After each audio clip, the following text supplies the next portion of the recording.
First and foremost, I want to thank God for all the talents I got. It's only because of you, man. All perfect gifts, all good and perfect gifts come from the Lord. Man. What you saying is so right about the self-righteousness, because the thing I thought about was self-righteousness brings condemnation. So yeah. And so one of the things that as I got older, there were quite a few pastors and ministers that I knew from watching or being around, that they did, and that was also the time frame. It's like, do as I say, not as I do, that type of mentality. Or if you did something wrong, you really didn't want to tell them because you knew that they was going to say something to you that was messed up. And that could be parents, that could be coaches, that could be whoever. And so what ends up happening is, you don't get the help you need because you become a recluse. You start isolating yourself, and then that person could have actually helped you. So that's why I think your testimony is so important, because you have to tell people what you did that wasn't.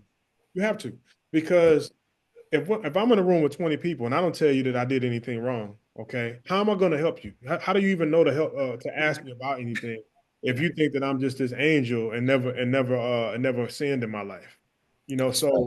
So it's so important, man, that you have to tell the dumb stuff that you did. I remember that made me think about when I was coming back from I think Australia when I was my rookie season, and I didn't get my license plates updated.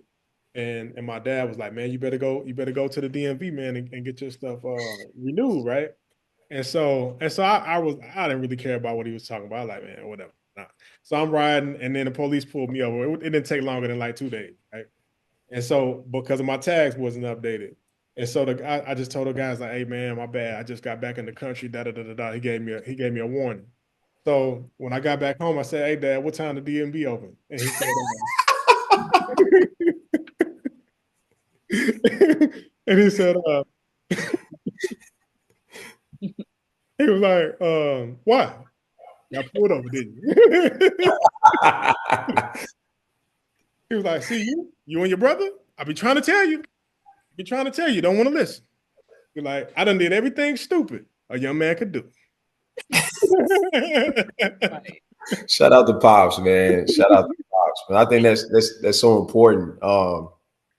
It is vital, man. Important, not to despise what you go through, not to despise what your life has entailed. And I think that's what the enemy tries to do, is try to, of course, make you feel embarrassed by what you have gone through and hold you captive to that, So that's what sin does, right? Sin just holds you bondage.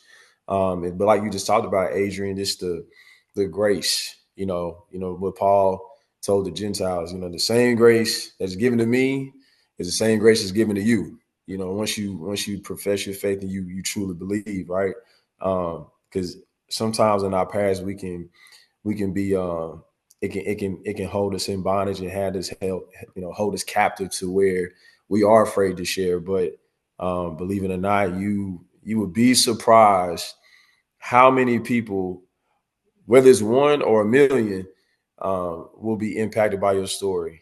That was kind of like my deal with alcohol. I had got a DUI, I almost lost my life. And it was an internal struggle, and a big part of that was, trying to uphold, this image of being a good person, quote unquote, right? And I was a people pleaser. I didn't want to, give people this perception of me in a negative light. And, it was like it was a burden because I'm carrying all of this. And so alcohol, looked at it as a means of a release. I just need to give me a couple of drinks just to take the stress away, take the anxiety away. But then it started to turn into a dark hole. And at that time when I got my DUI, I didn't even tell my parents. Like, I was petrified, because I'm like, man, I'm really going to let my parents down. They're going to really be super disappointed in me. And then the moment I finally understood, Adrian, like you talked about, like God's grace and his love, the moment I really understood how much he loved me, man, it made it so much easier for me to tell my parents. And it was ironic because when I told them, the first thing my parents said, like, well, why didn't you tell us? Like, we don't want you, we never want you to feel like you then you will be alienated because you made a mistake. You know, and my mom and dad, you know, they were very sensitive and gentle with that. And that's, you know, that's how God is with us as well. Of course, we need that. You know, we gonna get hit on the hand, and we got to answer to our, you know, the consequences of our decisions. But at the same time, God is still with us throughout that whole time. And so when I was able to share my testimony of my DUI, man, you know, people left and right, man, people I would have never even imagined.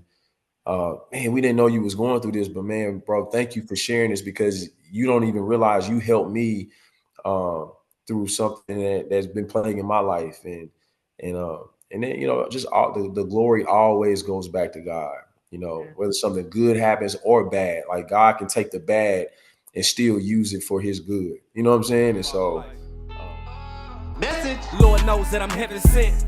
Thank God for the future, past, and the present tense. It's newfound love for my Father God. Got the devil tense.